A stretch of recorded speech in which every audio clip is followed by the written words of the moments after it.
penggunaan atau penyalahgunaan tempat-tempat ibadah yang digunakan untuk menyebarkan paham radikalisme. Kami sudah melakukan studi banding kepada beberapa negara, kepada tetangga kita di sebelah, Singapura dengan Malaysia. Seluruh tempat ibadahnya itu terkontrol, under kontrol pemerintah. Siapa yang bisa berbicara dan apa kontennya. Dari dulu saya sudah mengingatkan kalau MUI bisa jadi sarang sebenarnya dari kelompok radikal. MUI dengan segala kelebihannya adalah rumah terbaik bagi kelompok radikal untuk menguasai dan mengkapitalisasi umat muslim di Indonesia. Inilah kelicikan yang membawa nama agama. Saya lihat perhatikan sikap MUI ini semua, setiap ada membuat fatwa itu yang tidak menyenangkan, yang ingin buat gaduh. Ini semua muslim, mayoritas ini yang menolak MUI, termasuk saya menolak MUI. Justru Anda membuat onar. Rakyat se-Indonesia termasuk saya ingin MUI dibubarkan. Jadi lebih bagus bubarkan MUI, bubaran MUI. Cukup ada Departemen Agama. Sumbernya atau dalang dibalik pelarangan pendirian rumah ibadah adalah MUI. MUI membuat surat yang mana melarang sebenarnya pendirian ibadah ini. Desakan pembubaran Majelis Ulama Indonesia bergema di media sosial. Kan baru aja kemarin kita denger nih ya statement dari Wakil Ketua MUI Anwar Abbas yang meminta Densus 88 dibubarkan. Ternyata maksud permintaan Densus 88 dibubarin itu ini toh, untuk melindungi para gerombolan garis keras agar gak ditangkap seperti sekarang. Dari mana sih kader-kader radikal ini? Kalau kita perhatikan ya, forum-forum dakwah kita sering diisi oleh ustadz-ustadz berpandangan intoleran. Dikit-dikit benci sama agama lain. Oleh sebab itu masyarakat minta MUI dibubarkan. Salam Alechem Bisem Yeshua HaMashiach. Salam sejahtera dalam nama Tuhan Yesus Kristus untuk kita semua. Teman-teman sekalian, hanya di dalam Yesus ada damai. Yang kalian tonton di cuplikan itu ada beberapa orang yang memberikan pendapat mereka agar Majelis Ulama Indonesia dibubarkan. MUI. Teman-teman sekalian, diduga bahwa MUI justru dalang dari penolakan setiap gereja. Jadi teman-teman sekalian, kemarin-kemarin kita juga dengar ya, Anwar Abbas ya, wakil MUI itu minta Densus 88 dibubarkan katanya, kayak preman saja itu mau tangkap begitu saja ya. Ternyata di balik itu ada udang di balik batu. Dan teman-teman sekalian, kita juga lihat bahwa fungsi MUI ini tidak melindungi umat beragama, teman-teman sekalian. Justru menjadi dalang ya terjadinya intoleransi. Ya, kalau kita lihat berapa banyak ya penceramah-penceramah Islam yang menghujat agama lain yang telah ya ditegur oleh Majelis Ulama Indonesia. Itu tidak ada, teman-teman sekalian. Setahu saya, waktu itu hanya menolak Yahya Waluni karena Yahya Waluni sudah ditangkap pada waktu itu, dan itu pun bukan ditolak, diberhentikan untuk ceramah, tetapi hanya memberikan sebuah statement, Yahya Waluni bukanlah ustadz, ilmunya belum sampai di sana. Jadi teman-teman sekalian, sampai sekarang Yahya Waluni bebas lagi untuk berceramah kemana-mana. Dan setiap ada ceramah-ceramah yang menghina agama lain, menghujat agama lain, yang melindungi adalah MUI. Nah teman-teman sekalian, mari kita mendengarkan cuplikan video cukup panjang, tapi teman-teman sekalian hendaknya menonton secara bijak. Ini sangat serius karena masyarakat ya menurut informasi yang meminta agar MUI ini pertama-tama diminta kalau bisa dibubarkan. Kedua, MUI kalau perlu diaudit keuangannya, ya kan? Diaudit karena tidak ada transparansi soal dana ya. Jadi ada banyak dari pihak Muslim jadinya akhirnya minta supaya diaudit gitu ya. Ditanyakan tentang logo atau label halal ya. Maka teman-teman sekalian, sebagaimana videonya ini, mari kita langsung saja simak berikut ini. Masjidnya Pertamina, tapi tiap hari mengkritik pemerintah di situ, Pak. Tiap 5 waktu mengkritik pemerintah di situ. Padahal itu punyanya Pertamina, karena BUMN ini kan juga sudah disusupi. Kemarin kan sudah terbukti kereta api itu kan. Di Telkom kita sudah disusupi. Telkom, kemudian di Pertamina. Penggunaan atau penyalahgunaan tempat-tempat ibadah yang digunakan untuk penyebaran paham radikalisme. Kami sudah melakukan studi banding kepada beberapa negara, kepada tetangga kita di sebelah, Singapura dengan Malaysia. Seluruh tempat ibadahnya itu terkontrol, under kontrol pemerintah. Siapa yang bisa berbicara dan apa kontennya. Semua masjid, tempat ibadah, petugas di dalam yang memberikan tausiah, memberikan khotbah, memberikan materi, termasuk kontennya di bawah kontrol pemerintah. Mengontrol isi daripada konten, supaya tempat-tempat ibadah kita ini tidak dijadikan alat untuk menyebarkan ajaran-ajaran kekerasan, ajaran-ajaran kebencian, menghujat golongan pimpinan, bahkan menghujat pemerintah. Majelis Ulama Indonesia menyesalkan adanya usulan dan gagasan yang disampaikan oleh Kepala BNPT agar rumah-rumah ibadah yang ada, apakah itu milik umat Islam, itu harus dikontrol oleh pemerintah.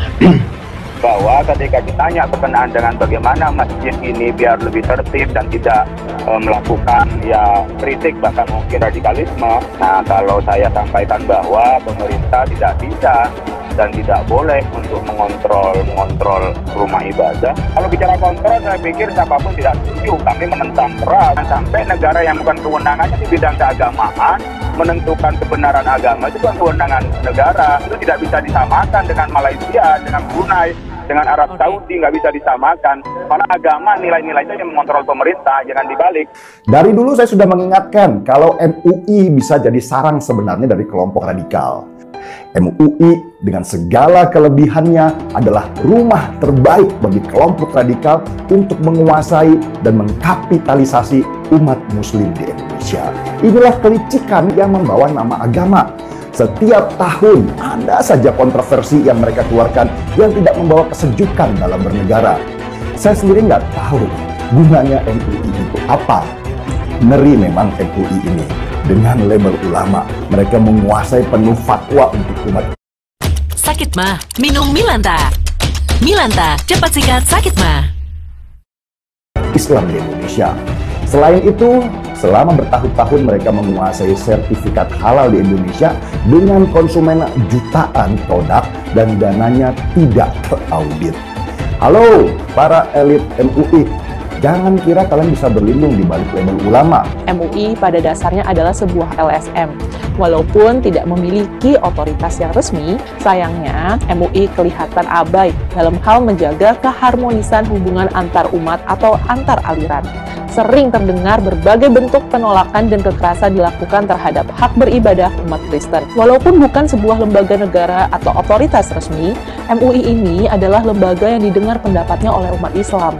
Karena itu, salah satu pihak yang seharusnya berperan untuk menghentikan aksi-aksi semacam ini adalah MUI. Tantangan terbesar yang harus dihadapi MUI saat ini adalah kelompok-kelompok yang tidak toleran atau bahkan kelompok-kelompok radikal. Saya lihat perhatiin sikap MUI ini semua, setiap ada membuat fatwa itu yang tidak menyenangkan, yang ingin buat gaduh.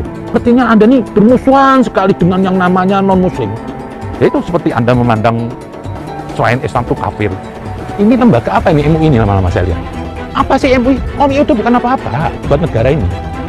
Ada dan tidak ada MUI itu nggak menambah sebetulnya. Justru keberadaan MUI ini membuat masalah. MUI itu cuma sebatas ormas, so. Ini semua muslim, mayoritas ini yang menolak MUI, termasuk saya menolak MUI. Justru Anda membuat onar. Rakyat se-Indonesia termasuk saya ingin MUI dibubarkan. Jadi lebih bagus bubarkan MUI. Bubaran MUI cukup ada Departemen Agama. Sumbernya atau dalang di balik pelarangan pendirian rumah ibadah adalah MUI. MUI membuat surat yang mana melarang sebenarnya pendirian ibadah ini. Desakan pembubaran Majelis Ulama Indonesia bergema di media sosial. Kan baru aja kemarin kita dengar nih ya statement dari Wakil Ketua MUI Anwar Abbas yang meminta Densus 88 dibubarkan. Ternyata maksud permintaan Densus 88 dibubarin itu ini toh untuk melindungi para gerombolan garis keras agar nggak ditangkap seperti sekarang. Dari mana sih kader-kader radikal ini? Kalau kita perhatikan ya, forum-forum dakwah kita sering diisi oleh ustadz-ustadz berpandangan intoleran, dikit-dikit benci sama agama lain. Oleh sebab itu masyarakat minta MUI dibubarin. Sebetulnya sih MUI perlu juga audit keuangan karena itu lembaga yang menggunakan dana negara. Jangan sampai organisasi yang dibiayai dari uang pajak kita, dari APBN, menjadi inang baru tempat bergabungnya para gerombolan pengasong agama. Jadi jangan kaget jika desakan agar MUI dibubarkan langsung digemakan netizen. Saya minta kepada ustadz-ustadz seperti Abdul Somad, tolong hentikan membuat fatwa-fatwa yang justru memancing orang untuk ingin membinasakan orang lain. Anda kalau memang betul-betul menjadi ustadz, ajarkan kesejukan kepada umat.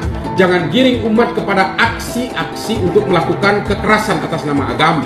Saya minta hentikan semua ini sebelum Anda sendiri kemudian menyesal karena Islam ini akan terpuruk karena fatwa-fatwa yang Anda keluarkan itu. Mohon hentikan itu kalau Anda memang mengaku sebagai seorang pendakwah Islam. Ustadz Kondang Abdul Somad menyatakan hukumnya kepala daerah mengizinkan umat beragama lain mendirikan rumah ibadah seumpama kelenteng atau gereja dan lain sebagainya. Lantas kemudian dia menyatakan ini dosa jariah. Lalu kemudian mengutip sabda Nabi Sallallahu Alaihi Wasallam. Ustadz Abdul Somad malah menjadi pelopor intoleransi. Seandainya ada kepala daerah atau pejabat publik yang terinspirasi oleh fatwanya lalu bersikap intoleran kepada rakyatnya yang tidak beragama muslim atau non muslim yang hendak mendirikan rumah ibadah, bisa jadi ini jadi dosa jariah. Hati-hati dengan itu semua. Semestinya Ustadz Abdul Somad minta maaf sajalah. Bagaimana dalam agama Islam seorang muslim karena jabatannya dia memberi izin berdirinya rumah ibadah seperti kelenteng, gereja, dia dapat dosa jariah, mengalir terus sampai hari kiamat.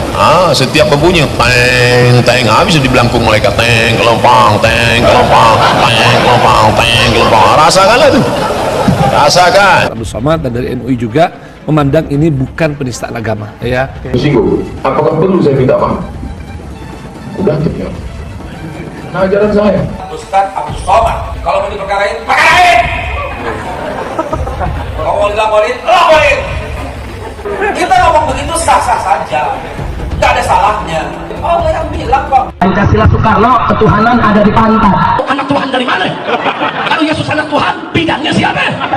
Besok di seluruh wilayah Indonesia akan katakan dan Karena di salib itu ada jin kafir. Karena di salib itu ada jin kafir. Karena di salib itu ada jin kafir. Haleluya. Kepalanya ke kiri apa ke kanan? Kepalanya ke kiri apa ke kanan? Kita percaya salib itu lambang mulia, bukan jin.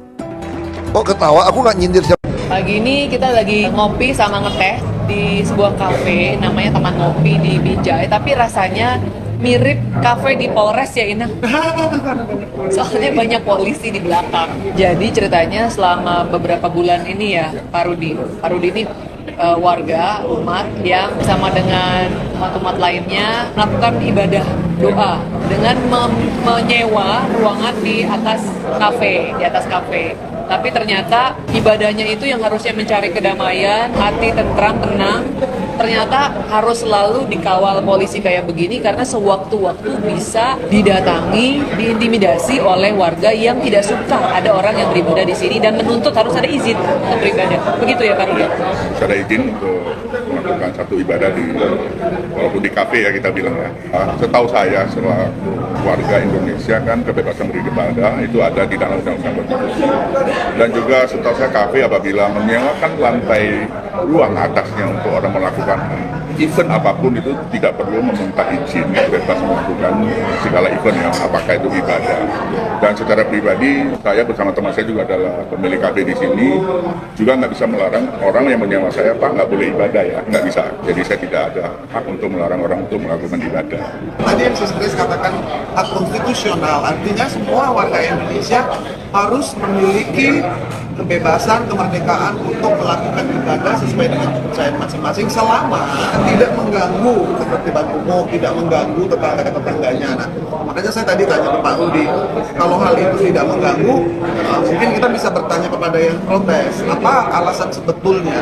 Karena kalau dia tidak bisa mengatakan alasannya sebetulnya, maka itu menjadi, kalau soal suka tidak suka, itu kita tidak bisa, karena kan kita hidup bernegara, kita baca Pancasila sama-sama, yuk selama kita menyembah Tuhan maka kita melakukan sila yang pertama. Karena kalau seperti ini, saya bukan hanya kasihan terhadap Pak Rudi, tetapi juga kepada umat-umat beragama yang lain yang mungkin mengalami hal yang sama. Nah, tadi waktu ngobrol ternyata ini kan kalau untuk nyewa ruangan atau ruang serbaguna atau ruangan di hotel misalnya tidak perlu izin gitu ya, kecuali mau membangun rumah ibadah. Tapi tetap katanya Pak Rudi ini ngurus karena minta oleh mereka yang keberatan itu. Jadi sudah dia urus juga sih semacam apa izin sementara begitu ya Pak Rudi. Jadi ini bisa saya pikir berarti Pak Rudi extra miles, you are going extra miles. Padahal Pak Menteri Agama kita keren, Gus Yakut keren. Pasti beliau akan mendukung sekali setiap dan warga negara bisa beribadah menurut agama dan kepercayaan masing-masing. Coba kita bawa ini ya ke Kementerian Agama, ke Gus Yakut, bahwa ada peristiwa seperti ini di Binjai, Kementerian Agamanya di dinas sudah memberikan rekomendasi tapi dicabut lagi. Sebenarnya dari ngobrol hari ini kita cuma ingin mengingatkan kembali bahwa hak untuk beribadah itu adalah hak yang dijamin oleh konstitusi kita, hak yang melekat kepada setiap warga negara tanpa perlu membayar, tanpa perlu minta izin, karena ini adalah hak dasar setiap